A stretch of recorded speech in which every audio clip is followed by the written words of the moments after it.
ಅಧ್ಯಾಯ 5. ಮುಂದೆ ನಡೆಯುವ ಕುರುಬನು. ಅವನು ಸ್ವಂತ ಕುರಿಗಳನ್ನೆಲ್ಲ ಹೊರಗೆ ಬಿಟ್ಟ ಮೇಲೆ ತಾನು ಅವುಗಳ ಮುಂದೆ ಹೋಗುತ್ತಾನೆ. ಕುರಿಗಳು ಅವನ ಸ್ವರವನ್ನ ತಿಳುಕೊಂಡು ಅವನ ಹಿಂದೆ ಹೋಗುತ್ತವೆ. ಯೋಹಾನ 10:4.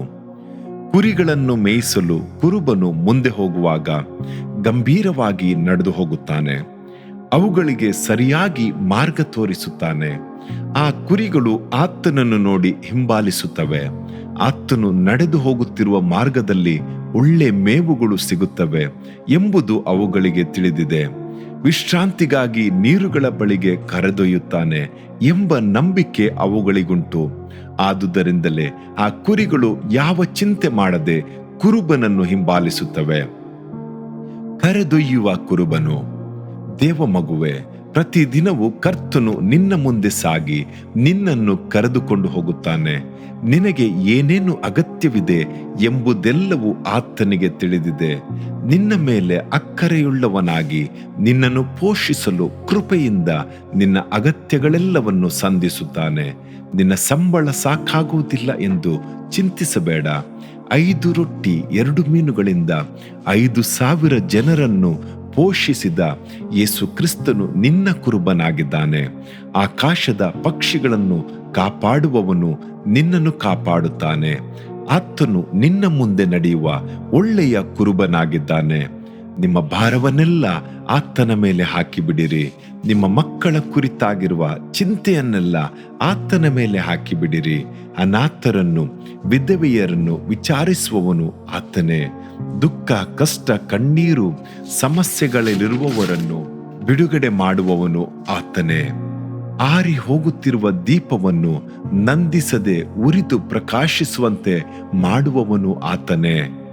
ಪ್ಯಾಲೆಸ್ತೀನ್ ದೇಶದಲ್ಲಿ ಕುರುಬರು ಮಂದೆಯನ್ನು ಮೇಯಿಸುವಾಗ ಇಬ್ಬರಿಬ್ಬರಾಗಿ ಮಂದೆಯನ್ನು ನಡೆಸುತ್ತಾರೆ. ಒಬ್ಬ ಕುರುಬನು ಮಂದೆಯ ಮುಂದೆ ಮುಂದೆ ನಡೆಯುತ್ತಾನೆ, ಇನ್ನೊಬ್ಬ ಕುರುಬನು ಮಂದೆಯ ಹಿಂದೆ ನಡೆಯುತ್ತಾನೆ. ಆ ಕುರಿಗಳು ಚೆದರಿ ಹೋಗದೆ ಸರಿಯಾಗಿ ನಡೆದು ವಿರೋಧಿಗಳು ಬಾರದಂತೆ ಮುಂದೆ ನಡೆಯುವ ಕುರುಬನು ಗಮನಿಸುತ್ತಾನೆ. ಹಿಂದೆ ಬರುತ್ತಿರುವ ಗುಳ್ಳೆನರಿಗಳನ್ನು ಹಿಂದೆ ಬರುತ್ತಿರುವ ಕುರುಬನು ಗಮನಿಸಿಕೊಳ್ಳುತ್ತಾನೆ. ದೇವ ಮಗುವೆ, ನಮ್ಮ ಮುಂದೆ ನಡೆಯುವವರು ಹಿಂದೆ ನಡೆಯುವವರು ಉಂಟು. ಮುಂದೆ ಯೇಸು ಕ್ರಿಸ್ತನು ನಡೆಯುತ್ತಾನೆ, ಹಿಂದೆ ಪವಿತ್ರಾತ್ಮನು ನಡೆಯುತ್ತಾನೆ. ಇಬ್ಬರೂ ಸೇರಿ ನಿನ್ನನ್ನು ಕಣ್ಣುಗುಡ್ಡಿನಂತೆ ಕಾಪಾಡುತ್ತಾರೆ. ಆದುದರಿಂದ ನೀನು ಯಾವ ವಿಧದಲ್ಲಿಯೂ ಸೋತು ಹೋಗಬೇಡ. ಕರ್ತನು ವಾಗ್ದಾನ ಮಾಡಿ ಹೇಳುತ್ತಾನೆ, ಯೆಹೋವನು ನಿಮಗೆ ಮುಂಬಲವಾಗಿ ಮುಂದುವರಿಯುವನು. ಇಸ್ರಾಯೇಲಿನ ದೇವರು ನಿಮಗೆ ಹಿಂಬಲವಾಗಿಯೂ ಇರುವನು. ಯೆಶಾಯ 52:12 ಮುಂದೆಯೂ ಹಿಂದೆಯೂ ದೇವರ ಪ್ರಸನ್ನತೆಯು ನಿಮ್ಮನ್ನು ಆವರಿಸಿಕೊಳ್ಳುವುದು. ಕರ್ತನು ನಿಮ್ಮ ಮುಂದೆ ಹೋಗುತ್ತಾನೆಂದು ಸತ್ಯವೇದವು ಹೇಳುತ್ತದೆ. ಹಿಂದೆ ಕಾಯುವವನು ಯಾರು? ಅದು ಸಹ ಕರ್ತನೇ. ಇಸ್ರಾಯೇಲಿನ ದೇವರು ನಿನ್ನನ್ನು ಕಾಪಾಡುತ್ತಾನೆ. ಹದ್ದು ತನ್ನ ಮರಿಗಳನ್ನು ಕಾಪಾಡುವ ಹಾಗೆ ಆತನು ನಿನ್ನನ್ನು ಕಾಪಾಡುತ್ತಾನೆ. ಸುಮಾರು 20 ಲಕ್ಷ ಇಸ್ರಾಯೇಲ್ ಜನರನ್ನು ಒಳ್ಳೆ ಕುರುಬನಾಗಿ ಕರ್ತನು ಮಾರ್ಗ ನಡೆಸಿದನಲ್ಲ. ಒಳ್ಳೆಯ ಕುರುಬನಂತೆ ಪರಲೋಕ ಮನ್ನದಿಂದ ಅವರನ್ನು ಪೋಷಿಸಿದನಲ್ಲ. ಲಾವಕ್ಕಿಗಳು ಅವರ ಪಾಳೆಯದಲ್ಲಿ ಬಂದು ಬೀಳುವಂತೆ ಮಾಡಿದನು. ಕರ್ತನು ಯಾವಾಗಲೂ ಅವರ ಮುಂದೆ ನಡೆಯುತ್ತಿದ್ದನು. ಮಾರ್ಗ ತೋರಿಸುವ ಕುರುಬನು. ಧರ್ಮೋಪದೇಶ ಕಾಂಡ 1:33. ಮೋಶೆಯು ಹೇಳುತ್ತಾನೆ, ನೀವು ಹೋಗಬೇಕಾದ ದಾರಿಯನ್ನು ತೋರಿಸುವುದಕ್ಕೂ ದಂಡು ಇಳಿಯಬೇಕಾದ ಸ್ಥಳವನ್ನ ಗೊತ್ತು ಮಾಡುವುದಕ್ಕೂ ರಾತ್ರಿ ಹೊತ್ತು ಬೆಂಕಿಯಲ್ಲಿಯೂ ಹಗಲು ಹೊತ್ತು ಮೇಘದಲ್ಲಿಯೂ ಮಾರ್ಗದಲ್ಲಿ ನಿಮ್ಮ ಮುಂದುಗಡೆ ಹೋದನಲ್ಲ ಅಂದನು. ಧರ್ಮೋಪದೇಶ ಕಾಂಡ 1:32-33. ಒಳ್ಳೆ ಕುರುಬನು ನಾವು ಎಲ್ಲಿ ಇಳಿದುಕೊಳ್ಳಬೇಕು, ಎಲ್ಲಿ ವಾಸ ಮಾಡಬೇಕೆಂಬುದನ್ನು ನಮಗೆ ತೋರಿಸುತ್ತಾನೆ. ನಮ್ಮ ಒಂದೊಂದು ಕಾರ್ಯಗಳ ಮೇಲೂ ಆತನು ಅಕ್ಕರೆಯುಳ್ಳವನಾಗಿದ್ದಾನೆ. ಮುಂದೆ ನಡೆಯುವ ಆ ಒಳ್ಳೆ ಕುರುಬನು ಮೋಶೆಯನ್ನು ನೋಡಿ, ನಾನೇ ನಿಮ್ಮ ಜೊತೆಯಲ್ಲಿ ಬಂದು ನಿಮಗೆ ವಿಶ್ರಾಂತಿಯನ್ನುಂಟು ಮಾಡುವೆನು ಅಂದನು. ವಿಮೋಚನೆ ಕಾಂಡ 33:14. ಮೋಶೆ, ನೀನು ಕಾನಾನ್ ದೇಶದಲ್ಲಿ ದೊಡ್ಡ ರಾಕ್ಷಸರಿದ್ದಾರೆಂದು ಭಯಪಡಬೇಡ. ಅಲ್ಲಿ ನೆಫೀಲಿಯ ವಂಶದವರಾದ ಉನ್ನತ ಪುರುಷರ ಮುಂದೆ ನಾವು ಮಿಡತೆಗಳಂತೆ ಕಾಣುತ್ತೇವೆ ಅಲ್ಲವೇ ಎಂದು ಕಳವಳ ಪಡಬೇಡ. ನಾನು ನಿನ್ನ ಮುಂದೆ ಒಳ್ಳೆಯ ಕುರುಬನಾಗಿ ಮುಂದೆ ಹೋಗುತ್ತೇನೆ ಎಂದು ಸಂತೈಸುವುದನ್ನು ನೋಡಿರಿ. ಇಸ್ರಾಯೇಲ್ಯರು ಪ್ರಯಾಣ ಮಾಡುತ್ತಿರುವಾಗ ಮೇಘಸ್ತಂಭವು ಮುಂದಾಗಿ ಹೋಗುತ್ತಿತ್ತು, ಅದರೊಂದಿಗೆ ಮಂಜೂಷವು ಇರುತ್ತಿತ್ತು ಎಂಬುದನ್ನು ನಾವು ಸತ್ಯವೇದದಲ್ಲಿ ಓದುತ್ತೇವೆ. ಅವರು ಯೆಹೋವನ ಬೆಟ್ಟವನ್ನ ಬಿಟ್ಟು 3 ದಿನ ಪ್ರಯಾಣದಷ್ಟು ದೂರ ಹೋದರು. ಇಳುಕೊಳ್ಳತಕ್ಕ ಸ್ಥಳವನ್ನ ನೋಡುವುದಕ್ಕೋಸ್ಕರ ಯೆಹೋವನ ಒಡಂಬಡಿಕೆಯ ಮಂಜೂಷವು ಆ 3 ದಿವಸ ಅವರ ಮುಂದಾಗಿ ಹೋಗುತ್ತಿತ್ತು. ನೀವು ವಿಶ್ರಾಂತಿ ಪಡೆಯಬೇಕು, ನೀವು ಸಮಾಧಾನದಿಂದ ಇರಬೇಕು ಎಂಬುದರಲ್ಲಿ ಕರ್ತನು ಬಹಳ ಅಕ್ಕರೆಯುಳ್ಳವನಾಗಿರುತ್ತಾನೆ. ನಿಮಗೆ ಒಳ್ಳೆ ಉದ್ಯೋಗವನ್ನು ಕೊಡುವುದಕ್ಕೂ ನಿಮ್ಮ ಕುಟುಂಬದಲ್ಲಿ ಶಾಂತಿ ಸಮಾಧಾನವು ನೆಲೆಗೊಂಡಿರುವುದಕ್ಕೂ ಕರ್ತನು ಯಾವಾಗಲೂ ನಿಮ್ಮ ಮುಂದೆ ಹೋಗುತ್ತಾನೆ. ಆತನು ನಿಮ್ಮನ್ನು ಹಸುರು ಗಾವಲುಗಳಲ್ಲಿ ತಂಗಿಸುತ್ತಾನೆ, ವಿಶ್ರಾಂತಿಕರವಾದ ನೀರುಗಳ ಬಳಿಗೆ ಬರಮಾಡುತ್ತಾನೆ. ಹಲ್ಲೆಲೂಯ. ಒಳ್ಳೆ ಕುರುಬನು ಮುಂದೆ ಹೋಗುವಾಗ ಕುರಿಗಳಿಗೆ ಬಹಳ ಸಂತೋಷ. ಕುರುಬನನ್ನ ನೋಡಿ ನೋಡಿ ಅವು ಸಂತೋಷ ಪಡುತ್ತವೆ. ದಾವಿದನು ಒಳ್ಳೆ ಕುರುಬನಾಗಿ ಮುಂದೆ ನಡೆಯುವಾಗ ಕುರಿಗಳು ಅವನ ಕೈಯಲ್ಲಿದ್ದ ದೊಣ್ಣೆಯನ್ನು ಕೋಲನ್ನು ನೋಡುತ್ತಿದ್ದವು. ಅವುಗಳನ್ನು ನೋಡಿದಾಗ ಅವುಗಳಿಗೆ ಇನ್ನೂ ಸಂತೋಷವಾಗುತ್ತಿತ್ತು. ಆ ಕೋಲಿನಿಂದ ಹಸಿರು ಎಲೆ ಚಿಗುರುಗಳನ್ನು ಕೊಯ್ದು ಅವುಗಳಿಗೆ ಕೊಡುತ್ತಿದ್ದನು. ದೊಣ್ಣೆಯಿಂದ ಶತ್ರುಗಳನ್ನ ಓಡಿಸುತ್ತಿದ್ದನು. ಕಾಪಾಡುವ ಕುರುಬನು. ದಾವಿದನಿಗೆ ವಿರೋಧವಾಗಿ ಸಿಂಹವು ಬರುವಾಗ ಅವನು ಅದರ ಮುಂದುಗಡೆ ಹೋಗಿ ಅದರ ದವಡೆಯನ್ನ ಸೀಳಿಬಿಡುತ್ತಿದ್ದನು. ಕುರಿಗಳಿಗೆ ತುಂಬಾ ಉತ್ಸಾಹ. ಕರಡೆಗಳನ್ನ ಕೋಲಿನಿಂದ ಬೀಸಿ ಹೊಡೆದು ಓಡಿಸುವಾಗ ಕುರಿಗಳಿಗೆ ಇನ್ನೂ ಸಂತೋಷ. ದೇವ ಮಗುವೆ, ಕರ್ತನು ನಿನಗಾಗಿ ಯುದ್ಧ ಮಾಡುತ್ತಾನೆ. ನಿನಗಾಗಿ ಶತ್ರುಗಳು ಚೆದರಿ ಓಡಿ ಹೋಗುವಂತೆ ಮಾಡುತ್ತಾನೆ. ನಿನಗಾಗಿ ಸರ್ಪದ ತಲೆಯನ್ನು ಜಜ್ಜುತ್ತಾನೆ. ಆತನು ನಿನ್ನ ಮುಂದುಗಡೆ ಹೋಗುತ್ತಾನೆ. ಆದುದರಿಂದ ನೀನು ಭಯಪಡಬೇಕಾಗಿಲ್ಲ. ಯಾವ ಮಾರ್ಗದಲ್ಲಿ ಹೋಗುತ್ತೇನೋ ಎಂದು ಅಂಜಬೇಕಾಗಿಲ್ಲ. ಮಾರ್ಗ ತಪ್ಪಿ ಹೋಗುತ್ತೇನೋ ಎಂದು ಚಿಂತೆ ಮಾಡಬೇಡ. ಸತ್ಯವೇದವು ಹೇಳುತ್ತದೆ, ಯೆಹೋವನು ಹಗಲು ಹೊತ್ತಿನಲ್ಲಿ ದಾರಿ ತೋರಿಸುವುದಕ್ಕೆ ಮೇಘಸ್ತಂಭದಲ್ಲಿಯೂ ರಾತ್ರಿ ವೇಳೆಯಲ್ಲಿ ಬೆಳಕು ಕೊಡುವುದಕ್ಕೆ ಅಗ್ನಿಸ್ತಂಭದಲ್ಲಿಯೂ ಇದ್ದು ಅವರ ಮುಂಭಾಗದಲ್ಲಿ ಹೋದನು. ವಿಮೋಚನೆ ಕಾಂಡ 13:2-22 ವಾಕ್ಯಗಳು. ಇಸ್ರಾಯೇಲ್ಯರಿಗೆ ಮಾರ್ಗ ತೋರಿಸುವುದಕ್ಕಾಗಿ ಮೇಘಸ್ತಂಭವು ಅಗ್ನಿಸ್ತಂಭವು ಹೋಗುತ್ತಿತ್ತು. ಕಾರಣ ಅವರು ಎಂದೂ ಮುಂದೆ ಹೋಗುತ್ತಿರಲಿಲ್ಲ. ಆ ಅರಣ್ಯದಲ್ಲಿ ಎಲ್ಲಿ ನೋಡಿದರೂ ಮರಳು ತುಂಬಿತ್ತು. ಅದು ಮರಳುಗಾಡು. ಆದರೂ ಕುರುಬನು ಅವರ ಮುಂದೆ ನಡೆದನು. ಹಲ್ಲೆಲೂಯ. ದೇವ ಮಗುವೆ, ಕರ್ತನು ನಿನಗೆ ಮಾರ್ಗ ತೋರಿಸುವುದಕ್ಕಾಗಿ ಒಳ್ಳೆ ಕುರುಬನಾಗಿ ಮುಂದೆ ನಡೆಯುತ್ತಾನೆ. ನೀನು ನಡೆಯುವಾಗ ಇದೇ ಮಾರ್ಗ, ಇದರಲ್ಲೇ ನಡೆ ಎಂಬ ಶಬ್ದ ನಿನಗೆ ಕೇಳಿಸುವುದು. ಬಲಗಡೆಗೆ ತಿರುಗು, ಎಡಗಡೆಗೆ ತಿರುಗು ಎಂಬ ಶಬ್ದವು ನಿನ್ನ ಅಂತರಾಳದಿಂದ ಹೊರಹೊಮ್ಮುತ್ತದೆ. ತನ್ನ ಚಿತ್ತದಂತೆ ನಿನ್ನನ್ನು ಸುಂದರವಾಗಿ ನಡೆಸುತ್ತಾನೆ. ದಾವಿದನು ಹೇಳುತ್ತಾನೆ, ದೇವರೇ, ನೀನು ನಿನ್ನ ಪ್ರಜೆಯ ಮುಂಗಡೆಯಲ್ಲಿ ಹೊರಟು ಅರಣ್ಯ ಮಾರ್ಗವಾಗಿ ಪ್ರಯಾಣ ಮಾಡುತ್ತಾ ಬರುವಾಗ ದೇವರು ಪ್ರತ್ಯಕ್ಷನಾಗಿದ್ದಾನೆಂದು ಭೂಮಿಯು ಕಂಪಿಸಿತು. ಕೀರ್ತನೆ 68:7-8 ವಾಕ್ಯ. ನಾವು ಕುರಿಗಳಾಗಿರುವುದರಿಂದ ನಾವು ಧನ್ಯರು. ಮುಂದೆ ನಡೆಯುವ ನಮ್ಮ ಕುರುಬನು ಹಗಲಿನ ಬಿಸಿಲಿನಿಂದ ನಮ್ಮನ್ನು ಕಾಪಾಡಿ ಹಸುರು ಗಾವಲಲ್ಲಿ ನಮ್ಮನ್ನು ತಂಗಿಸುತ್ತಾನೆ. ಸ್ವಲ್ಪ ಅದನ್ನು ಯೋಚಿಸಿರಿ.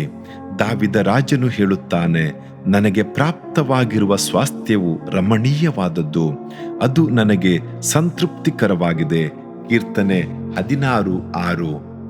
ಒಂದು ಸಾರಿ ಇಬ್ಬರು ದೇವರ ಸೇವಕರು ಮಧ್ಯರಾತ್ರಿಯಲ್ಲಿ ಅನೇಕ ಗ್ರಾಮಗಳನ್ನು ದಾಟಿ ಹೋಗಬೇಕಾಗಿತ್ತು. ಆ ಗ್ರಾಮಗಳಲ್ಲಿ ಹೇರಳವಾದ ನಾಯಿಗಳಿದ್ದವು. ಎಲ್ಲ ಕಚ್ಚುವ ನಾಯಿಗಳೇ. ಆದುದರಿಂದ ಈ ಸೇವಕರುಗಳು ನಾಯಿಗೆ ಹೆದರಿ, ದೇವರೇ, ಈ ನಾಯಿಗಳು ನಮಗೆ ಯಾವ ಕೇಡು ಮಾಡದ ಹಾಗೆ ರಕ್ಷಿಸು ಎಂದು ಬೇಡಿಕೊಂಡರು. ಅವರು ಪ್ರಾರ್ಥಿಸಿದ ಸ್ವಲ್ಪ ಹೊತ್ತಿಗೆಲ್ಲ ಒಂದು ದೊಡ್ಡ ಸುಂದರವಾದ ನಾಯಿಯೊಂದು ಅವರ ಮುಂದಾಗಿ ನಡೆಯಲು ಆರಂಭಿಸಿತು. ಇದನ್ನು ಸೇವಕರು ಆ ಗುಂಪಿನವರು ನೋಡಿದರು.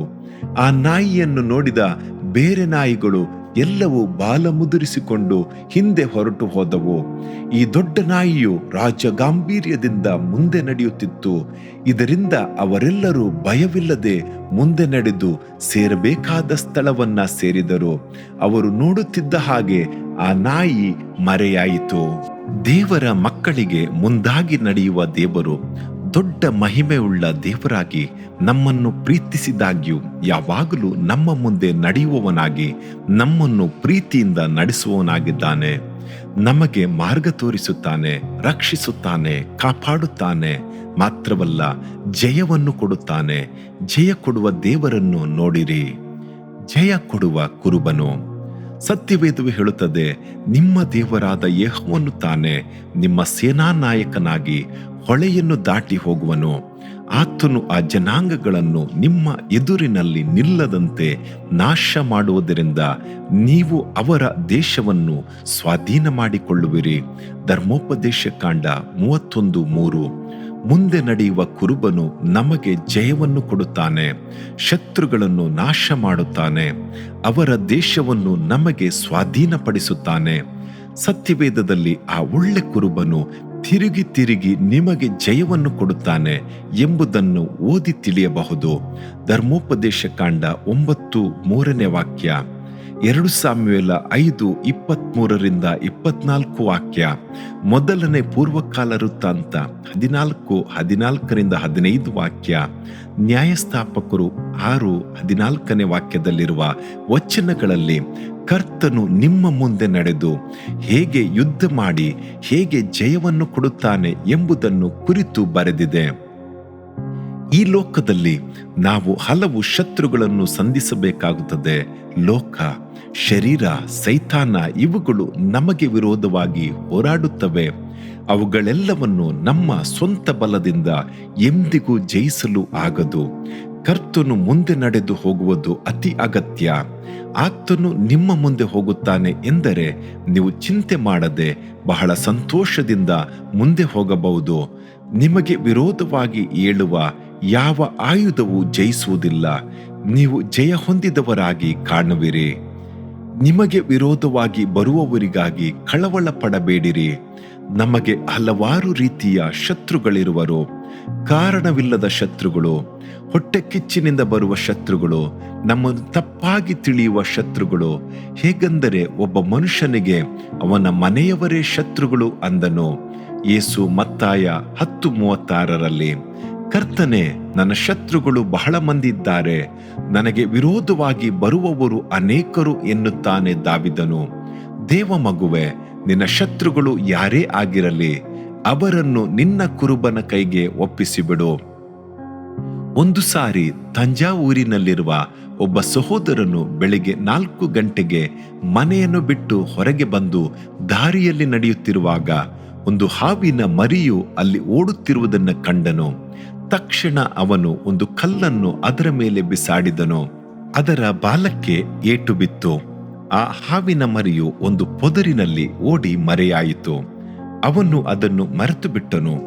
6 ತಿಂಗಳು ಕಳೆದ ನಂತರ ಅವನು ಅದೇ ದಾರಿಯಲ್ಲಿ ನಡೆಯುತ್ತಿರುವಾಗ ದಿಢೀರೆಂದು ಆ ಹಾವು ಅವನ ಮುಂದೆ ಬಂದಿತು. ತನ್ನ ಬಾಲವನ್ನು ಅವನಿಗೆ ತೋರಿಸಿತು. ಇವನು ಆ ಹಾವನ್ನು ನೋಡಿದನು. ಅದರ ಬಾಲದಲ್ಲಿ ಗಾಯ ಇರುವುದನ್ನು ನೋಡಿದನು. ಬಹಳ ದಿನಗಳ ಹಿಂದೆ ತಾನು ಕಲ್ಲು ಹೊಡೆದಿದ್ದ ಅದೇ ಹಾವು ಎಂಬ ನೆನಪು ಅವನಿಗೆ ಬಂತು. ಇನ್ನು ಕೆಲವು ತಿಂಗಳು ಕಳೆಯಿತು. ಅದೇ ಹಾವು ಅವನಿಗೆ ತಿರುಗಿ ಕಾಣಿಸಿತು. ಚೀರಿತು, ಬುಸ್ಸೆಂದಿತು. ಅದರ ಹೃದಯದಲ್ಲಿ ಇವನ ಬಗ್ಗೆ ಕಹಿಭಾವನೆ, ದ್ವೇಷವಿತ್ತು. ಈಗ ಆ ಹಾವು ಇವನನ್ನು ಹಿಂಬಾಲಿಸಿಕೊಂಡೇ ಬರುತ್ತಿತ್ತು. ತನ್ನ ಬಾಲವನ್ನು ಇವನಿಗೆ ತೋರಿಸುತ್ತಿತ್ತು. ನಂತರ ಮರೆಯಾಗುತ್ತಿತ್ತು. ಅವನು ಸಭೆಯ ಬೋಧಕರ ಬಳಿ ಈ ವಿಷಯವನ್ನು ಹೇಳಿದನು.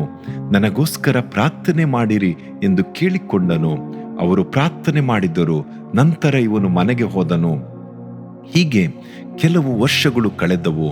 ಅದು ಬೆಳೆದು ದೊಡ್ಡ ಗಾತ್ರದ ನಾಗರ ಹಾವಾಯಿತು. ಡಿಸೆಂಬರ್ ತಿಂಗಳ ಮೊದಲನೆಯ ದಿನದಂದು ಇವನು ಆಲಯದ ಕಡೆಗೆ ಬರುತ್ತಿರುವಾಗ ಆ ಹಾವು ಹೆಡೆಯೆತ್ತಿ ದಾರಿಯಲ್ಲಿ ಇವನನ್ನು ಅಡ್ಡಗಟ್ಟಿತು. ಹೆಡೆಯೆತ್ತಿ ಬುಸುಗುಟ್ಟುತ್ತಾ ಓಡಿ ಬಂತು. ಅಲ್ಲಿ ಯಾರೂ ಜನಸಂಚಾರವಿಲ್ಲ. ಇವನ ಮುಂದೆ ಒಂದೇ ದಾರಿ. ಆ ದಾರಿಯಲ್ಲಿ ಹೋದರೆ ಆಲಯದೊಳಗೆ ಓಡಿ ಹೋಗಬಹುದು. ಅಷ್ಟರಲ್ಲಿ ಆ ಹಾವು ಬುಸುಗುಟ್ಟುತ್ತಾ ಕೋಪದಿಂದ ಇವನನ್ನು ನೋಡಿ ಓಡಿ ಬಂತು. ಇನ್ನು ಇದರಿಂದ ತಪ್ಪಿಸಿಕೊಳ್ಳಲು ಆಗುವುದೇ ಇಲ್ಲವೆಂದು ಯೋಚಿಸುತ್ತಿದ್ದನು. ಈ ಹಾವು ಇನ್ನೂ ನಿನ್ನನ್ನು ನಾನು ಬಿಡುವುದೇ ಇಲ್ಲ ಎಂದು ಓಡಿ ಬಂತು. ಮರುಕ್ಷಣದಲ್ಲಿ ಆ ಕಡೆಯಿಂದ ದಿಢೀರೆಂದು ಯಾರೋ ಇವನ ಹೆಸರಿಡಿದು ಕರೆಯುವ ಸ್ವರ ಕೇಳಿಸಿತು. ಅವನ ಹಳೆಯ ಹೆಸರು ಪೆರುಮಾಳ್. ಕ್ರಿಸ್ತನಲ್ಲಿ ಬಂದ ನಂತರ ಜೋಸೆಫ್ ಪೆರುಮಾಳ್. ಈ ಕಡೆಗೆ ಬಾ ಎಂದು ಕರೆಯುವ ಶಬ್ದವು ಕೇಳಿಸಿತು. ಅವನು ಆ ಕಡೆಗೆ ಓಡಿ ಬಂದನು. ಹಾವು ಅವನನ್ನು ಅಟ್ಟಿಸಿಕೊಂಡು ಬಂದಿತು. ಏನಾಶ್ಚರ್ಯ! ಕ್ಷಣದಲ್ಲಿ ಹಿಂದೆಯಿಂದ ಬಂದ ಲಾರಿಯೊಂದು ವೇಗವಾಗಿ ಬಂತು. ಇವನು ರೋಡನ್ನು ದಾಟುವಾಗ ಲಾರಿಯ ಹಿಂದಿನ ಚಕ್ರವು ಆ ಹಾವಿನ ತಲೆಯ ಮೇಲೆ ಹರಿದು ಹಾವಿನ ತಲೆಯನ್ನು ಜಜ್ಜಿ ಹಾಕಿತು. ತನ್ನ ಹೆಸರಿಡಿದು ಕರೆದವರು ಯಾರು? ಆ ಕಡೆ ಈ ಕಡೆ ತಿರುಗಿ ನೋಡಿದನು. ಅಲ್ಲಿ ಯಾರೂ ಕಾಣುತ್ತಿಲ್ಲ. ಅವನ ಹೆಸರು ಹಿಡಿದು ಕರೆದವರು ಬೇರೆ ಯಾರೂ ಅಲ್ಲ, ಆ ಒಳ್ಳೆ ಕುರುಬನೇ, ಮುಂದೆ ನಡೆಯುವ ಒಳ್ಳೆ ಕುರುಬನಾದ ಯೇಸು ಕ್ರಿಸ್ತನೇ.